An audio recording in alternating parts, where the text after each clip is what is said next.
Ladies and gentlemen, there are bureaucrats and there are bureaucrats and there are politicians and there are politicians. We are extremely privileged and honored to be having Mr. V.K. Pandian.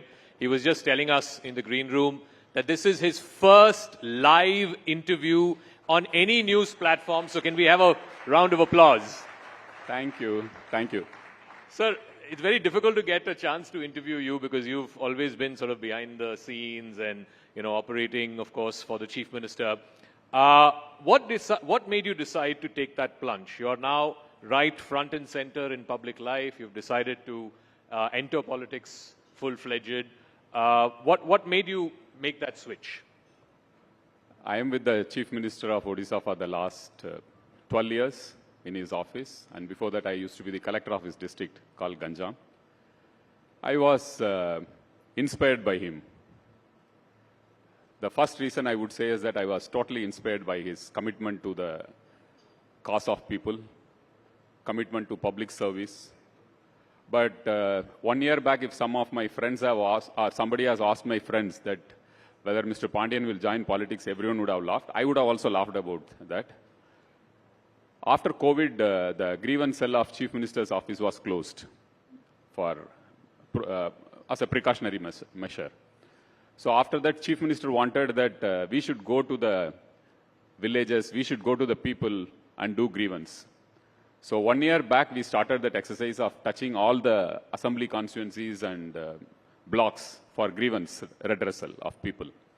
So when I went there, I realized that there is a strong connect with people and I'm not being treated like a bureaucrat there.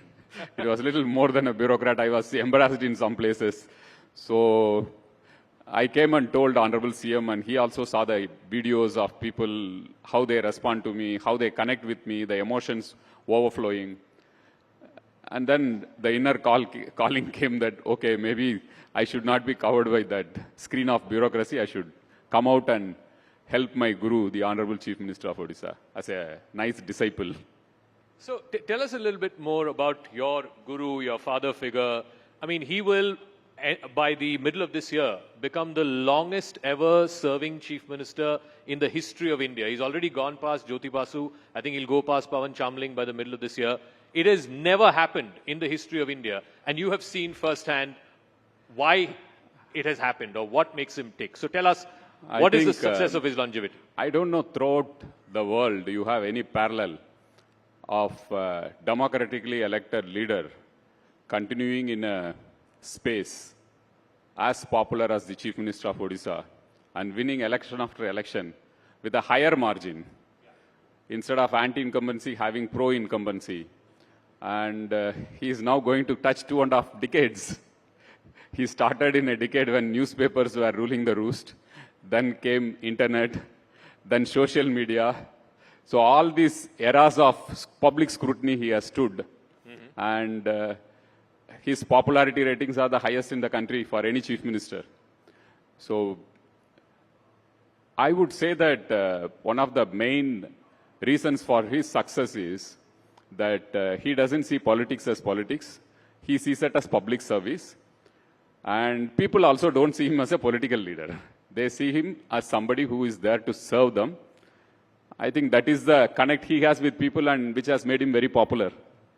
What is the connect that you have? Of course, you've worked under him as a bureaucrat. You were his private secretary. You were district collector in his home district before that. But more than that, at a personal level, clearly something has inspired you to make that political plunge. It's a blessing to work with a great soul like him. I consciously use the word soul. It's more of values. It's not about a great leader doing great work. Many people will do great work. There may be great administrators. There may be great planners. This Chief Minister, Mr. Naveen Patnaik, has a great soul. I consider it as a blessing to be with him for more than a decade. And I thought as a disciple, I should try and do something for him at this point of time to help him reach out to the people. That's my only objective right now. So for such a popular chief minister, many would ask, why is he then allying with the BJP? What is this pressing compulsion? I don't think in Indian politics you have seen an alliance between a ruling party and the main opposition party. So something must have happened. Okay. why somebody joins an alliance? Somebody joins an alliance because they want to win elections. Somebody joins an alliance because they want to have an impact in the electoral map. Here is a chief minister who is so popular in the state, and he gets 3/4 majority every time, Mr. Naveen Patnaik. The recently concluded Panchayat elections, he won symbol election. It's based on party symbol. He won 90% of the seats. And the second party was 5% seats, BJP. So Mr. Naveen Patnaik doesn't need an alliance to come back to serve the people. He doesn't need an alliance. You're saying BJP needs an alliance? No, I would say the same thing about Mr. Narendra Modi, the Honorable Prime Minister of India. Whatever surveys you are showing, whatever others are showing, that he is going to become the Prime Minister of the country. Mr. Naveen Patnaik is going to the Chief Minister of the state, undoubtedly, and Mr. Narendra Modi is going to be the Prime Minister. How I put it is beyond, there are some things beyond politics. It is a mark of great statesmanship. That's how I put it. That two great leaders wanting to come together for a greater cause. It has significance as two great people coming together as a mark of statesmanship. It has nothing to do with politics. That's how I see it. That's how I put it. And even the chief minister thinks that way. So you said in it has no electoral value either for BJP or for BJD. No, earlier in the first part of the answer, you said, why do parties align with each other? They want to win elections. They want to change the electoral map. So is it that BJP needs BJD more or BJD needs BJP more? BJD doesn't need BJP to form government in the state, and BJP may not need BJD to form government in the center. That's why I made it very clear that it is to do with two individuals who share a great friendship amongst each other, and they see some things are beyond politics, and that is where you see a rare mark of statesmanship. I consciously use the word statesmanship. It is nothing to do with politics. It's beyond politics. So where is the status of that alliance right now? Because PM came, I think, earlier this month. He praised Naveen Patnaik as a Lokpriya Neta. But we haven't heard anything ever since. I think if anything happens, we'll all get to know.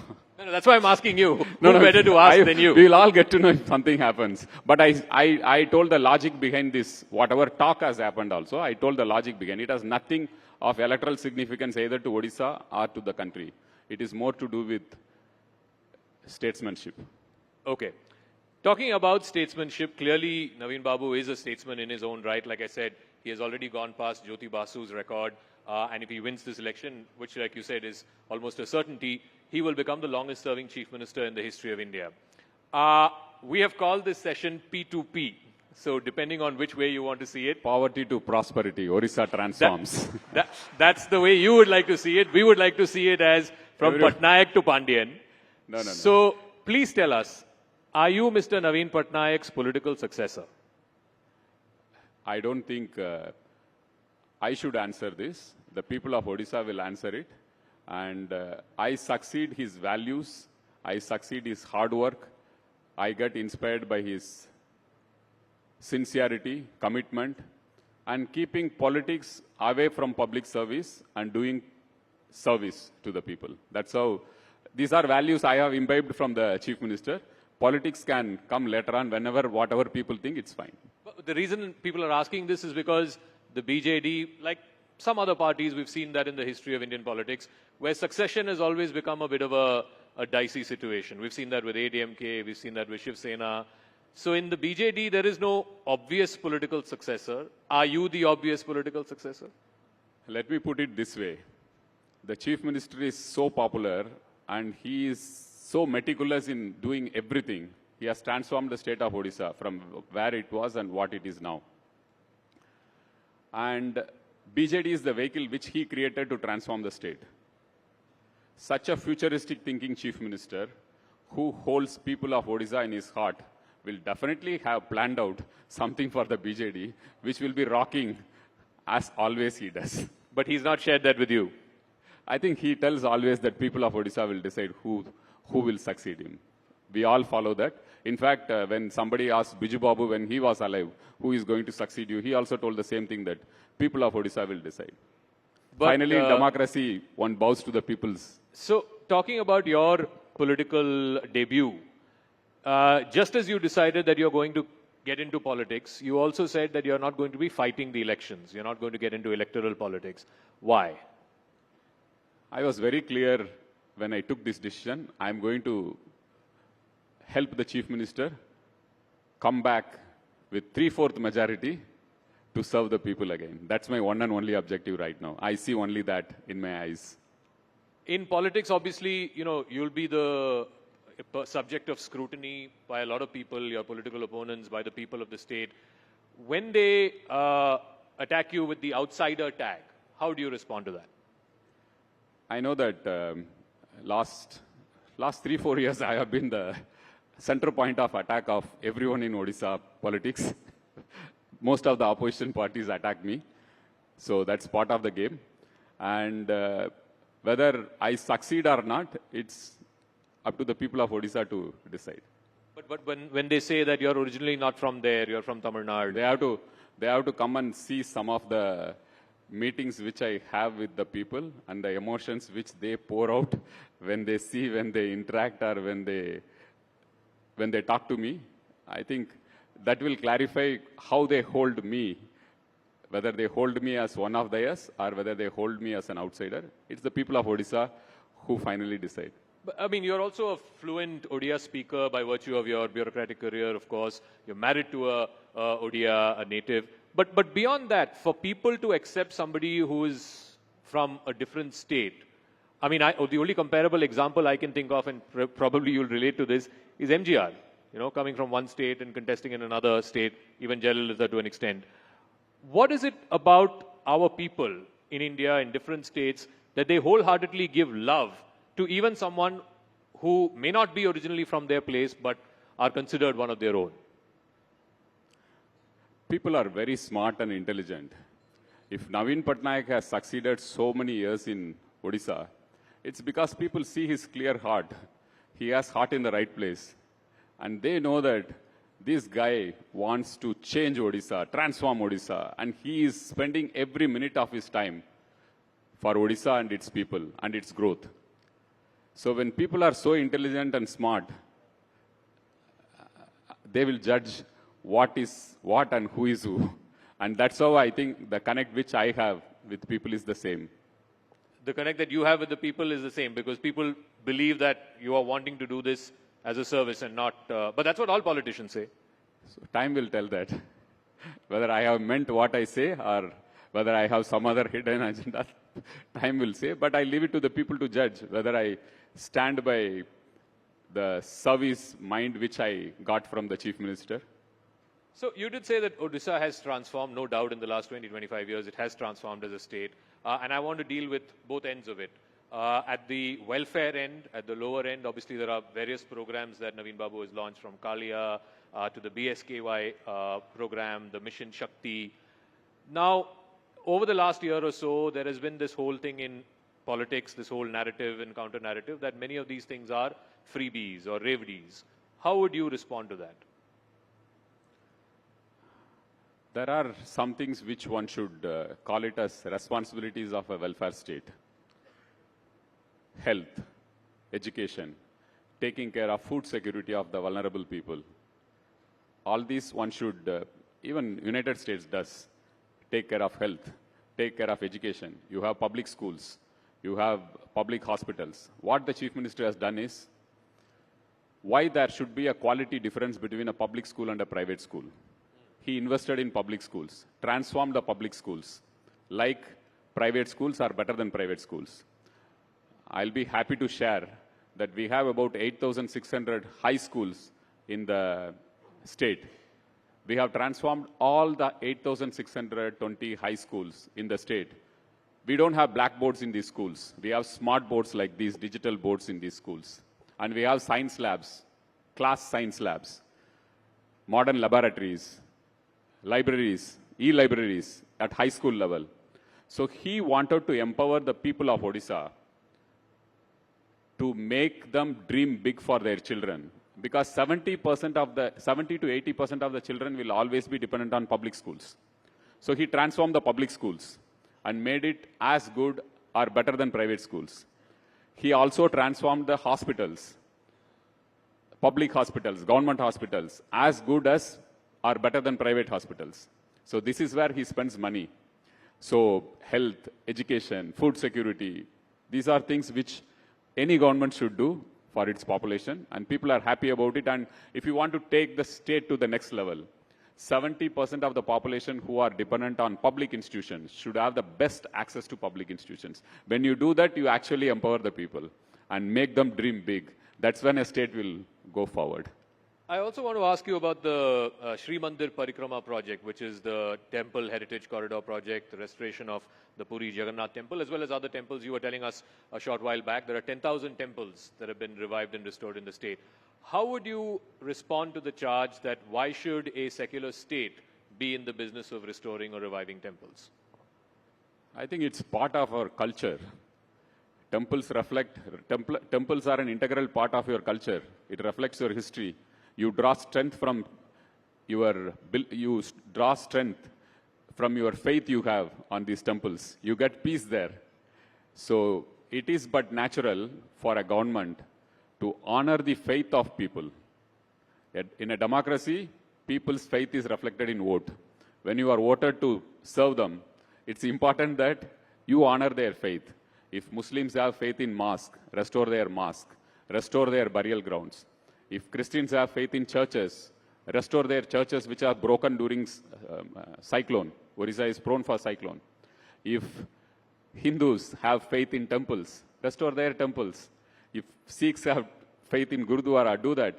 And we have a huge tribal population who have faith in their tribal gods. The Chief Minister has restored almost every symbol of religious institution of the tribals as well. So it is honoring the faith of people.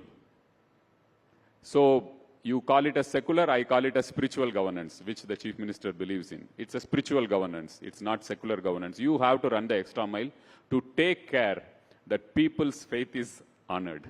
You don't think this will be a point of difference between you and the BJP because you split the alliance in 2009 after the Kandhamal riots? That is a communal issue.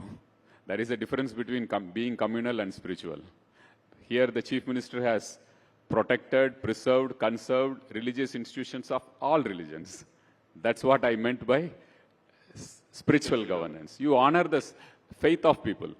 I also want to talk about, and of course, a lot of our viewers are well acquainted with this. Odisha has, of course, become a big hub, a big center for sports and sports promotion, particularly hockey. You've got world-class stadiums now in Rourkela, in Bhubaneswar, the Hockey World Cup. You hosted the Hockey World Cup. What explains Odisha and particularly your Chief Minister's love for sports? I believe you are also a sports Yeah, I'm also from sports candidate. hostel. I was trained to be a professional athlete.